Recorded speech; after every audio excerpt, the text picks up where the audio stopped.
Hello, Double O Soldiers. Today I'd like to introduce to you a book.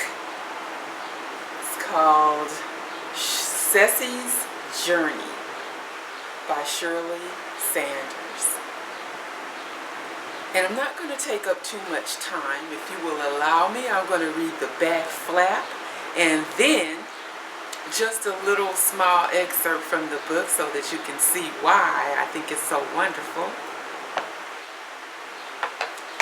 Sessy is a vibrant Southern girl who challenged life and made the best of the wisdom and strength her mother provided her. Sessy shares 60 years of her life as she raises 3 generations of her family. Whatever gets Sessy down, she rises to fight the fight again. As you travel with Sessy on her journey, you will encounter periods of laughter and sadness, unrelenting perseverance, and her undying faith in God. Sessy's journey keeps you flipping the pages to find out what happens next in her tumultuous life struggles. As a black girl during the late 1930s in the Deep South, Sessy gets through racial tensions, survival of spousal abuse, loss, and constant betrayal. Find out what happens when Sessy finally reaches her breaking point. Author Shirley Sanders was born to sharecropper parents in Cheraw, Mississippi. Her father was an African-American farmer and her mother was African-American with a mix of Choctaw Indian. Shirley, born during the Great Depression era, was able to achieve degrees in nutrition, child development, and consumer education. Shirley received a community college lifetime teaching credential in cosmetology and barbering. She has also written health articles for a local magazine in Oakland, California. She now resides in Nevada. And now for one of my favorite parts in the book.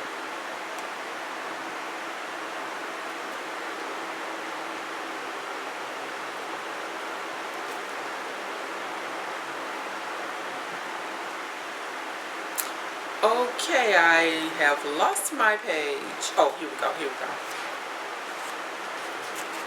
Alright. Okay, this is in the time frame after she is divorcing her second husband. He began driving by my house and calling me later to ask whose car was parked in my driveway. "What are you doing now?" he asked. "I am cooking dinner. Why?" "Can I come over and have dinner?"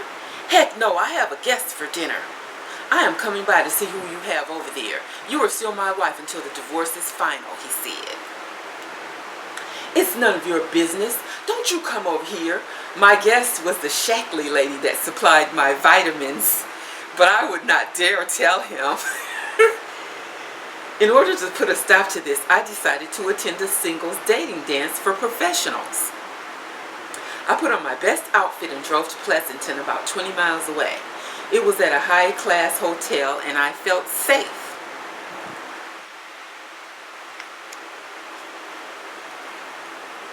I stood on the wall to watch how the others were acting.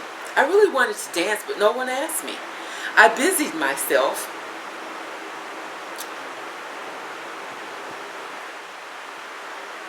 I lost my space. I busied myself at the refreshment table. I will just get full and go home. This is not for me. While I was chunking down cheese, crackers, and cookies, a young, well-dressed man came over and spoke to me. He told me his name, which I could not pronounce. He shook my hand and asked me my name. "Would you like to dance?" "Sure."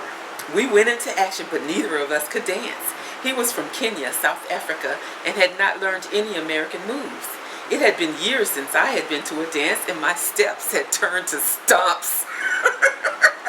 I thought that was so funny. We decided to get to know each other. He was an engineer in Silicon Valley, and I lived in the valley, and he lived in the valley. I asked him his age, and he told me. I let out a big belly laugh. He was my son's age. Okay, we've had a good time, but it's time for me to go home before my glass slipper falls off. Okay, I'm gonna stop right here because I don't wanna read too much because I wanna save it for you just in case you do decide to purchase the book. And you can purchase the book from Barnes and Nobles or Amazon.com. So thank you for watching. Oh, and I forgot to say that Shirley Sanders is my aunt, and so I am so very, very proud of her work, and so very pleased to be able to introduce you to this book. I feel it is a pleasure, a privilege, and a blessing to be able to share this with you. Thank you for watching. Bye-bye.